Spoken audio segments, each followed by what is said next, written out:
Welcome to today's episode of the podcast. If you're watching on YouTube, I'm in a new location. I tried to get away for a few days, but I'm still working and recording, and I'm so glad that we have technology so that I can still today record this to have this wonderful discussion with Trina Nudson. And she is coming to us from Kansas and has a lot to share because she has so much energy in coming up with solutions, which is what we're trying to bring parents and practitioners here on the Children First Family Law podcast. So welcome. How are you today? And tell us a little bit about yourself. Well, hi, Krista. Thanks for having me. My name is Trina Nudson. I am a social worker, so I continue to maintain my license as a social worker. I'm also an attorney, primarily doing guardian and item appointment work, a case manager, parenting coordinator, mediator, and serial entrepreneur, I would say. It sounds like it. I mean, we were prepping for this, going through we're like, what are we going to talk about today? There are so many different, maybe tell us how you which degree did you get first? Did you get your law degree first? No, I have a degree in social welfare. I worked at a juvenile detention center, and I decided I wanted to be a juvenile defense attorney. But before I did that, I wanted to get more familiarized with the juvenile justice system.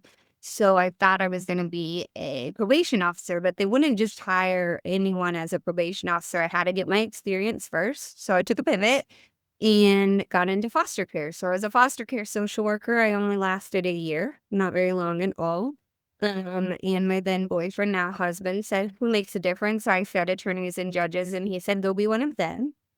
So I quit my job, and 3 months later, I started the University of Kansas School of Law. I graduated in 26 months and then started at a child advocacy firm called Scott Wasserman and Associates. So were you getting the level 3s mostly? We were getting a lot of level 3s. We were just getting massive amount of work because they were seeing them very quickly. But if hindsight's 2020. So then I look back, and now I'm in October of 2023, and all of a sudden the referrals dropped significantly. But also there were tons of allegations of no access to justice. So the courts were ordering families to services that the families couldn't afford. And then the court was trying to do good, but the families couldn't afford it. The Land Project had completely, fully staffed itself to meet all these needs. And then the bottom fell out. And then the Land Project was in a little bit of a conundrum with all the staff. So I pulled together many professionals, because we were founded in 2008, in January of 2024, and saying, look, we need to do something. There is a real problem here. About 60% of our population needs these services. And they are ALICE. Have you heard of ALICE? No. So they're ALICE families. They're asset limited, income constrained employed. So they make just enough. So they're not getting state assistance, but they're still struggling with their grocery bill. Yeah, right. A vast majority of the middle, right? Yeah. And then you get divorced and separated. Right. Then your expenses are increasing by at least 25%. So 25% of our population is ALICE, 5% of our population is in poverty. We multiply that by 25%, where they get 60% of the population that needs the services can't afford them.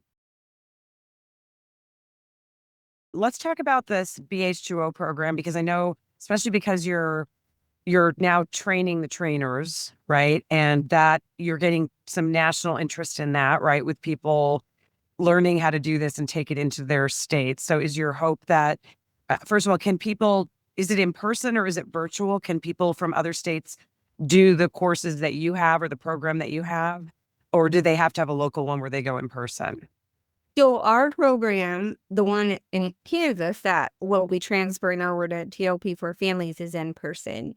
But my coaches have the option. Do they want to do it virtually or do they want to do it in person? Some of my coaches are doing it in person. Some of them are doing it virtually. It's completely up to them. I had my first beta group in October. I just finished my second beta group this April. And they go through a 32-hour training where we go through the curriculum, we go through the theory, we do all of that. But that's not enough to actually run the program. I didn't want to just give someone a book and say, here you go, or a 32-hour training and just say, Right. here you go, because it's so much more than that. So then the certification process is as you go through your first cohort, you have 10 one-on-one sessions with me. So throughout the 16-week program, you are doing one-on-ones with me to prepare yourself before your first class, before your first joint meeting, before your individual meetings. And then we have joint consultations. So our coaches meet twice a month for joint consultations. And then we have office hours on alternating weeks. And then we also do a marketing mastermind once a month. So it's a movement. Krista, like it is Yeah. amazing because we're all working together as a family. There's a bunch of us going to the AFCC conference, and BeH2O has a table this May. And you're not required to come to all the joint consultations. I just ask that you do 6 a year. But my first cohort comes religiously, not just to the joint consultations, but also to the weekly office hours. So we're seeing each other once a week at least. Some weeks we're seeing each other twice a week, and then we're doing Gather for Good events to share the word about BeH2O. And so the ones that just graduated are joining my current beta group. But we only plan on doing them in October and April each and every year. We only want to train 10 to 12 coaches. Our goal is to touch every state within the next 2.5 years. And then for my beta coaches to ultimately become my master coaches. So they'll start training coaches. Their mission is safeguarding childhoods, but I say one of my favorites because I have so many of them. But there was a case where I had a mom and a dad, and they hadn't talked for 10 years. 10 years. And their daughter was stopped seeing dad and hadn't seen dad for a year. And they were ordered into family therapy, reintegration therapy, and BeH2O. And so they were at another facility getting their reintegration therapy, and they were doing BeH2O. They completely and totally transformed. But they also create this new narrative that they share with their kids. And the new narrative that they shared with her was, you know what? Mom and dad didn't do this right for 10 years. You saw what happens when people don't do it right. And you've also seen that people can change. So what we want you to take from this is we went through all this so you wouldn't have to. So you need to learn from us. So they turned the 10 years of hell to absolute beauty. Now she was 16 at the time, and I'm not going to cry. And that next year, so about 18 months later, I got an invitation to go to her high school graduation from both mom and dad, and they invited me there, and I went. And the stepdad, who I never had met, mom's husband, started clapping when I came in. And I was like, what's this about? And he goes, this wouldn't have happened if it wasn't for you. And I was like, no, this wouldn't have happened if it wasn't for them. Like, all I did is provide a framework.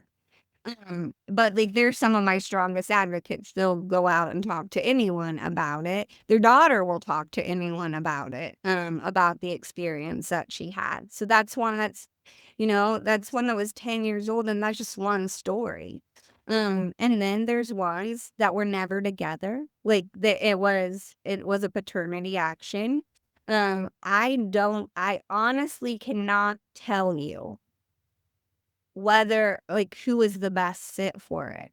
What I can tell you is if the coach goes in with an open mind and not like, this one's going to be really hard, you are more likely than not to do an amazing job just trusting the process. And we tell them at the beginning, don't trust us. Why would you? Why would you? You are court ordered and trust us. I don't want you to trust me. I just want you to be curious.